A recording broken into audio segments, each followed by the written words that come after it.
वो दरख्त, diary of death, a cursed tree, a trip that turned into a nightmare, and a story no one was meant to tell. अब मेरे आसपास सब कुछ शांत है, उनमें से कोई भी जिंदा नहीं बचा, सिर्फ मैं। रात के अंधेरे में मैं उसी पेड़ के पास बैठा हूँ जहाँ से ये सब शुरू हुआ था। मेरे कपड़े फटे हुए हैं, हाथों में खून है, और मेरी आंखों में सिर्फ डर और पछतावा।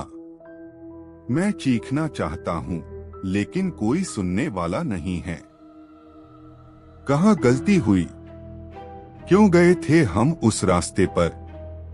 1 हफ्ता पहले हम 7 दोस्त, मैं, आरव, रोहित, कबीर, सना, दीप्ति, ईशान और मोनिका छुट्टियों में उत्तराखंड घूमने निकले थे।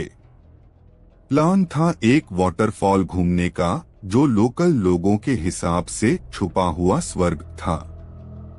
हमारे पास गूगल मैप में भी नहीं दिखने वाला एक रास्ता था, एक लोकल ट्रेकर से मिला था। रास्ता काफी सुंदर था, घने जंगल, चिड़ियों की आवाजें, ठंडी हवा। कोई भी अंदाजा नहीं लगा सकता था कि इस खूबसूरती के पीछे मौत छुपी है। फिर हमें वो दराज पेड़ दिखा, वो दरख्त, एक सूखा हुआ सड़ा सा पेड़। बाकी सारे हरे थे, पर वो अकेला मरा हुआ। लेकिन अजीब बात ये थी कि उस पर सैकड़ों गुड़ियां टंगी हुई थीं। मिट्टी, कपड़े, लकड़ी, कुछ तो बिना चेहरों के, और नीचे जमीन में कई छोटे कंकालों जैसे टुकड़े दिख रहे थे। हम सब रुक गए। सना, ये जगह अजीब है यार, चलो वापस चलते हैं। कबीर, आरी, क्या बचपना है, इतना दूर आए हैं, एक सेल्फी तो बनती है। हम सब हंस पड़े, और वहीं पेड़ के पास ही हमने पार्टी कर ली, डांस, म्यूजिक, शराब। कोई नहीं जानता था कि उस दरख्त के नीचे जमीन जाने खा चुकी है। उस रात को कैंप में अजीब चीजें होने लगी। दीप्ति सबसे पहले गायब हुई। हम समझे जंगल में निकल गई होगी, पर सुबह उसका शव मिला, उल्टा लटका हुआ उसी पेड़ पर। हम डर गए, लेकिन आसपास कोई नहीं था। मोबाइल नेटवर्क बंद, वापस रास्ता धुंधला। मोनिका ने चिल्लाकर कहा, हमें किसी पुरोहित के पास जाना चाहिए, ये कुछ नॉर्मल नहीं है। एक और रात, और एक और मौत। उस रात ईशान गायब हुआ।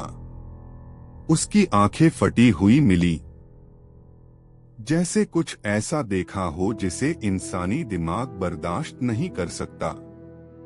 अब हम 5 बचे थे, मैं, रोहित, कबीर, मोनिका और सना।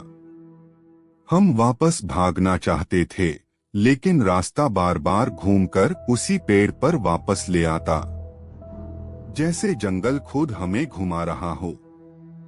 पुरोहित का सच। हमें रास्ते में एक बूढ़ा साधु मिला।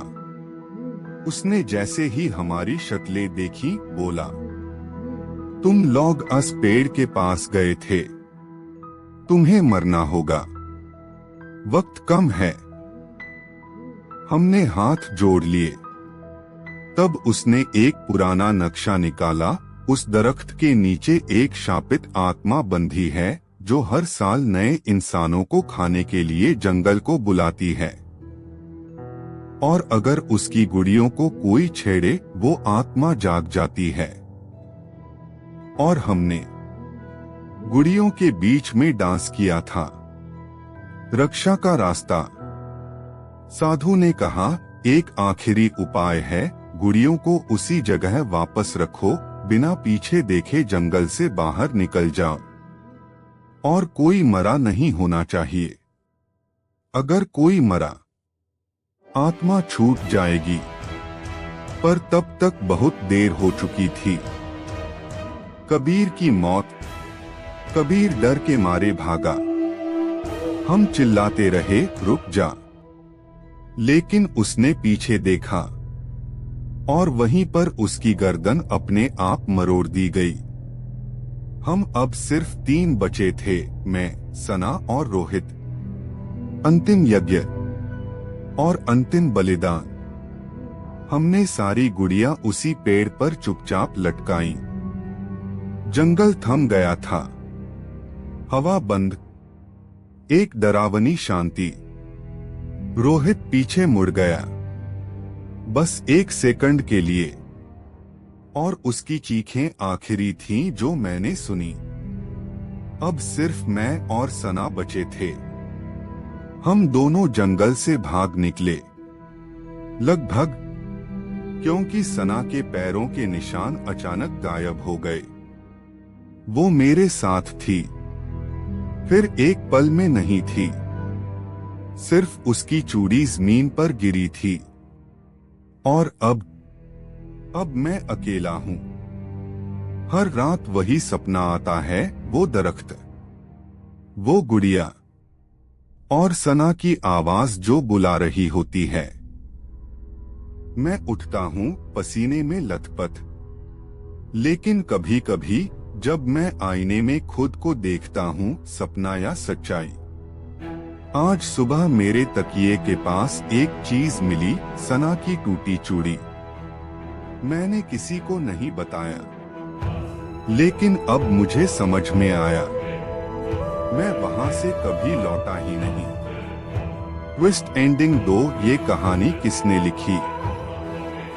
1 साल बाद एक पुलिस ऑफिसर को उसी जंगल में एक पुराना बैग मिला। उसमें एक फटी हुई डायरी थी, जिस पर खून से लिखा था। लेकिन उस बैग में किसी का नाम नहीं था। तो क्या आरव बचा था? क्या कहानी उसी ने लिखी, या वो भी पेड़ का हिस्सा बन गया? द एंड, या शायद अभी तो शुरुआत है। वो दरख्त जहां हम गए थे,